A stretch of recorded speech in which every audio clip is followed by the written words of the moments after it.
belanja oleh-oleh di Thailand 300.000 kena pajak bea cukai di Soekarno-Hatta sebesar Rp600.000.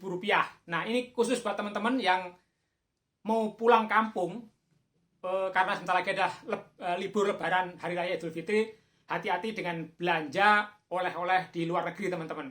Kalau tidak, teman-teman akan kena biaya pajak. Sebelum kita lanjutkan, subrek dulu.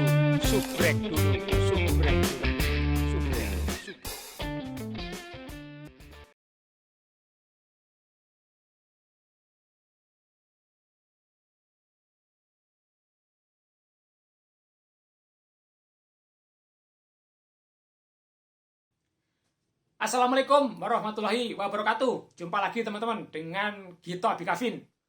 Nah, pada video kali ini saya baru saja membaca berita teman-teman bahwasanya ada yang pulang dari Thailand itu belanja oleh-oleh kayak permen, kayak coklat dan sebagainya itu kena pajak yang sangat tidak mengenakkan kantong teman-teman yang baru pulang dari luar negeri tersebut.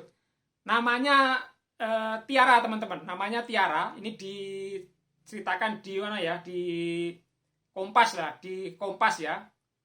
Di Kompas bahwasanya diberitakan di kompas.com bahwa Tiara ini belanja pada saat dia di Thailand akan pulang ke Indonesia membawa oleh-oleh berupa biasa oleh-oleh kayak kacang-kacangan, coklat dan semacam itu atau permen begitu ya. Itu harganya itu di sana kalau dirupiahkan 300.000 teman-teman. Namun demikian Tiara ini merasa kaget ketika dia memasuki bandara Indonesia. Barang-barang bawaannya itu diperiksa teman-teman. Barang bawaannya diperiksa oleh pihak bea cukai dan dia tidak menyangka bahwa barang bawaannya itu akan kena pajak yang 2 kali lipat dari harga oleh-oleh yang dibelinya. Sementara yang oleh-oleh yang dibelinya itu kan hanya semacam kayak permen gitu ya. Permen yang dibeli di Thailand dengan harga baht. Tentunya kalau dirupiahkan itu satu permen mungkin cuma 2.000-an gitu. Karena harganya murah, maka si Tiara ini membeli barang-barang yang digunakan untuk oleh-oleh dibawa ke Indonesia. Nah, setelah di Indonesia barangnya diperiksa oleh petugas bea cukai, kena pajak 2 kali lipat. 2 kali lipat ya. Yang harganya 300.000 kalau dirupiahkan, pajaknya adalah sebesar 600.000. Ya, bahkan membeli balsem pun juga kena pajak teman-teman. Nah, artinya apa teman-teman? Harus hati-hati teman-teman ya. Si Tiara ini ternyata dia belanja barang total barang bawaannya tuh beratnya hingga nyampe 30 kg. Jadi barang oleh-olehnya dia tuh satu kardus yang beratnya hingga 30 kg. Makanya dicurigai bahwa barang yang beratnya berlebihan itu bukan untuk konsumsi pribadi. Ya, kemungkinan dicurigai bukan untuk konsumsi pribadi. Mungkin ada niatan dijual atau apa, kita nggak tahu. Akhirnya dikenakan pajak yang pajaknya nilainya tuh dihitung-hitung. Ya, perhitungan pajak itu menurut perkiraan bea cukai. Karena bea cukai itu punya kewenangan memperkirakan barang yang dibawa oleh warga Indonesia yang masuk ke Indonesia. Akhirnya menentukan perkiraan sendiri bahwasanya pajaknya itu besarannya hingga 600.000. Walaupun memberikan kwitansinya ya, bukti kwitansi diberikan juga, diambil gitu ya. Tapi nggak tahu kenapa alasannya menurut Tiara ya, itu pajaknya hingga Rp600.000. Nah itu juga sesuai dengan ini teman-teman, berita yang di Kompas ya, berita yang di Kompas.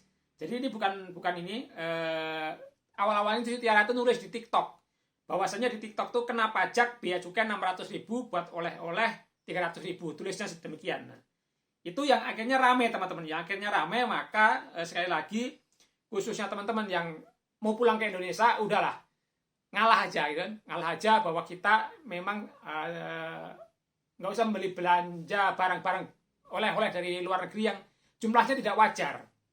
Tidak wajar itu seperti apa ya tadi, jumlahnya hingga 30 kg, satu kardus gede gitu ya. Nah, kalau cuman kita beli colok permen 1 bungkus, 2 bungkus wajar gitu kan. Atau kita beli coklat 1 bungkus, 2 bungkus, 3 bungkus wajar. Coklat, permen atau kacang-kacangan wajar lah gitu ya. Seperti yang saya sampaikan sebelumnya di video sebelumnya juga saya sudah bikin video bahwa membeli barang itu dalam jumlah wajar aja gitu, dalam jumlah wajar.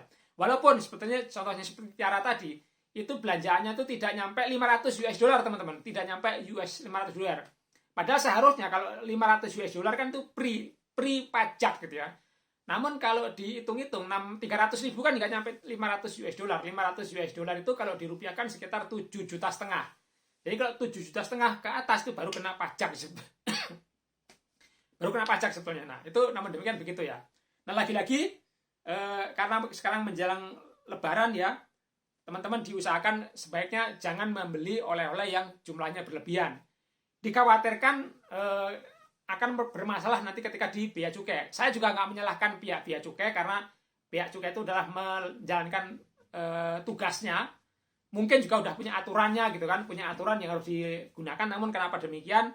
Si Tiara ini yang menurut berita di Kompas ini kena pajak yang cukup besar, 2 kali lipat terhadap barang bawaannya yang nilainya 300.000. Nah, itu yang menjadi pertanyaan gitu kan. Jadi bea cukai itu kan memberi penjelasan bahwa mereka berhak menetapkan kategori barang bawaan penumpang. Nah, itu walaupun si Tiara sudah memberikan kwitansinya katanya menurut berita di Kompas ini ya. Nah, saya sendiri juga membaca di Kompas ini makanya terharu juga gitu kan. Kenapa sampai kena pajak 600.000 gitu. Nah, namun demikian si Tiara ini karena mungkin sudah capek gitu ya, udah lelah gitu kan. Akhirnya dia nggak mau berdebat lah. Akhirnya dibayar aja 600.000. Akhirnya dia bisa keluar membawa barang-barang oleh-oleh tadi gitu. Daripada barang oleh-olehnya dikasihkan tertinggal dan pulang dengan tangan kosong, tentunya dia kan tentunya orang-orang yang akan diberi oleh-oleh itu juga akan merasa kecewa itu. Itu teman-teman ya. Hati-hati sekali lagi bagi teman-teman yang membawa barang bawaan oleh-oleh dari luar negeri. Walaupun saat ini mau menjelang Lebaran, tentunya butuh banyak oleh-oleh tentunya. Namun harus hati-hati setelah membaca berita ini. Saya sendiri juga setelah membaca berita ini, harusnya dari luar negeri hati-hati. Membeli oleh-oleh secukupnya dan tidak harus berlebihan.